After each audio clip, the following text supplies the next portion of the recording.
Punchlines like pressure. Hey yo. Hey yo. Hey yo. Hey yo. Hey yo. Hey yo. Punchlines like pressure. Hey yo. Hey yo. Hey yo. I mean,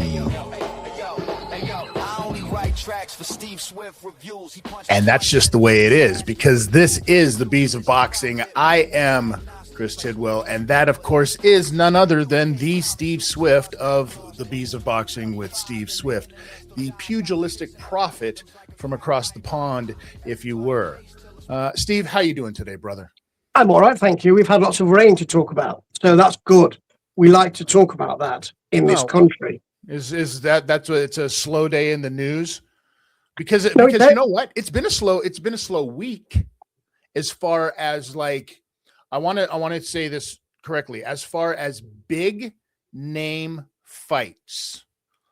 We haven't, like, we've been spoiled up to this point with some very big name fights. But this past week was a lot of guys that needed to kind of like make their bones, get their fights back. We saw some fights with a couple of guys coming off of losses. We saw some things, but those aren't even the big things in the news. Let me ask you about this one here first. Jai Opetaia is now the undisputed Zuffa champion, whatever that means. That's like the undisputed IBF champion or the undisputed WBC champion, as far as I'm concerned. But the IBF has a bit of a problem. Jai Opetaia has a bit of a problem. Now we're talking the possibility of lawsuits, from what I hear. Tell me what you know about all of this. Well, if you ask Oscar de la Hoya, and I did, and he said, "Hey, Steve, I'll give you he clapped back and then said, I'll give you the skinny on this."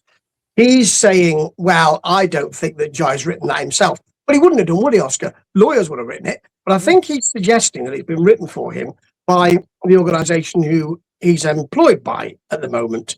I think he's suggesting that. But the lawsuit itself, I don't know much about it, except for I think there's an allegation, correct me if I'm wrong, that they're not being fair. Collusion. The IBF are not, what's that? Collusion. Collusion was the word that was being thrown out, right? Because at first you heard the story. You heard the story about how there was the IBF guy was upset because the belt wasn't being shown enough, and that was the reason. Then you heard reason number two, and then recently the one that you heard was that there was a string of emails that got uncovered because, you know, this is the era that we live in, apparently, ladies and gentlemen. And it's nice to see that somebody other than, you know, Assange is digging through the email process, and the IBF is on call this time. Listen, what they're saying is that the IBF is actually colluded, and they're upset because there's a new kid on the block, basically, and they want to punish all of the parties involved. Is this what I'm hearing? Yeah, but that's really that just strikes me as being a bit childish. Correct me if I'm wrong again. There is no legal basis for this, is there? Because what the IBF have said is sanctioning fees of about 85 grand were paid, and the IBF are saying we're paying that back. We're not keeping the fees. That would be an issue if they were. I don't think that's not been disputed, has it? So the legal challenge is about you're not being very nice to Zuffa Boxing because you're all working together, and you're not being very nice to us. We thought that we were going to be able to put this title. The allegation is, of course, what I've heard is that the IBF were there and said, "Yep, put our nice shiny belt by there." And as soon as they heard that the Ring magazine, that the Duffer belt was up for grabs, they said, "Nope, we got on a plane and we're going back." That's what I heard. So there's no basis to this, is there? Am I wrong? Because there's no legal basis, is there? Well, here would be my first legal basis on this one. When Jai Opetaia and his team paid that money to the IBF, that money's gone. Then this comes out, and the IBF says, we're going to pay that money back. Has it been paid back? Because if it hasn't been paid back, then it automatically got paid out from Jai Opetaia's team to them. It goes into a bank account. That bank account immediately starts collecting interest off of the amount of money that was just put into it.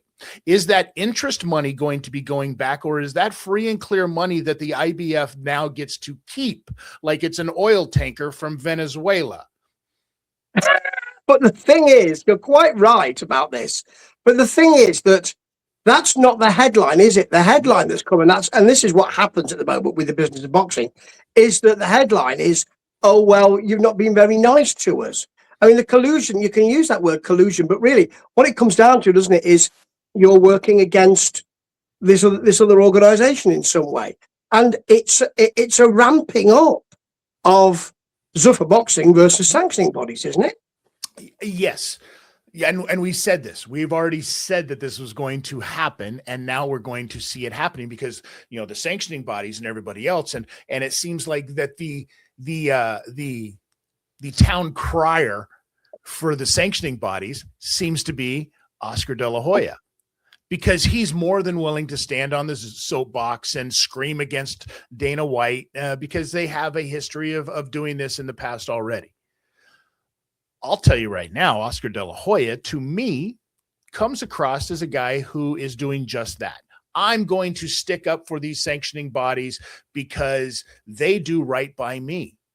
But there was a time, Oscar, when they didn't always do right by you. Just because they've let you into the club is exactly what you're doing. And you're not willing to let somebody else into the club.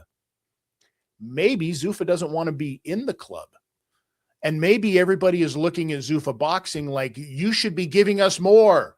We want more and we expect more. Well, nobody says anything about Pro Box. Nobody says anything about the under, the small club shows that Frank Warren puts on. Nobody says anything about these things, right? So really, what's it about? Is it about the profile that Zuffa brings to this immediately? And that's why there's this push back and forth? Yes, I suspect it is. And remember, Zuffa will have to work with sanctioning bodies. They will have to. If they want to show those belts, 100% they're going to have to, because that's going to be the next thing, is you're not even allowed to have our belt on there, because there's still the pictures. There's still the pictures of Jai Opetaia holding up that IBF belt along with the ring belt and wearing the Zuffa belt after he won the Zuffa belt. So is that going to be part of some kind of a lawsuit? Could the IBF then turn around and say, hey, you're actually showing off our product, but it's not yours? Because he was stripped, if I'm not mistaken, before that picture was taken, right? Well, I don't know, because the IBF then said, because I heard he had been stripped, and then I heard they were considering this. Oh, so I don't know. The money, because they want to keep the money. Not necessarily. I mean, they might. Of course, because if they strip him and they try to figure out if they stripped him and then the money came after the stripping, they absolutely have to give it back. Well, I mean, the thing is that the legality of it, if they had sensed that there was going to be some kind of legal pushback or legal challenge, then you would then say, hang on a minute, you'd soften your approach, wouldn't you? And say, let's have a think about this. It's if Zuffa want to keep Jai Opetaia, he has said, and we don't know what, we weren't in the room. We don't know what was said, but he said, I had promises made to me. Words to that effect by Zuffa. Words to that effect. I think he used the word promises. I think he did. Now, are those promises about, as I say, you're going to get a big cannoli every day, or I'll make sure you get a fresh basket of fruit? No, I think it was about undisputed. So they're going to have to work with sanctioning bodies, or, and I keep tooting this horn, Jai Opetaia will cause trouble. And he's absolutely in his right to do so if he was made promises. Was he made promises from the sanctioning bodies as well? And really does this now, will that end up putting a light on the term undisputed? Because now there is going to be a dispute, right? Because there's going, if the sanctioning bodies don't allow him, because we've already, up to this point, before signing with Zuffa, that was the poster boy of he's our guy. He's going to be the guy to come through and unify all of these titles. And that is the cruiserweight guy. And he's our next Usyk and blah, blah, blah. And oh, he signed with who? Oh, that guy's nothing. He was never anything. He wasn't going to be anything without us. This is the mentality that they're kind of putting off because they're trying to create that narrative. In doing so, there's always going to be a dispute, right? Yes, I mean, and it is competing narratives, because the other narrative is, well, you won you had this title, but actually you were in Australia. So really, in a way, there was the feeling that you're not really in the thick of it, and now you've signed with Zuffa and you've come over to the States, and what are you doing?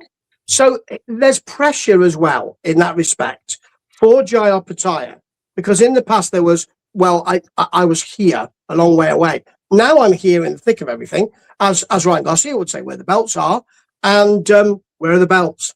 That's the issue we've got. It's going to run this one.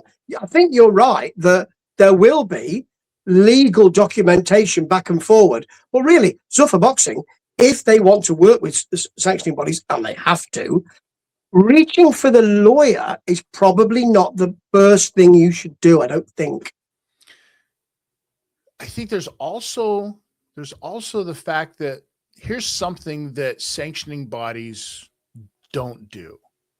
They don't care where you live. Jai Opetaia, in my opinion, was never going to be the guy as long as he's fighting at 6 o'clock in the morning in the middle of the week. He had to leave Australia and go to America. Can't go to England, doesn't fit into that scene there. Can't go to Mexico, doesn't fit into that scene there. All of the TV, all of the money, all of the belts, all of the everything, all of the eyeballs are on America.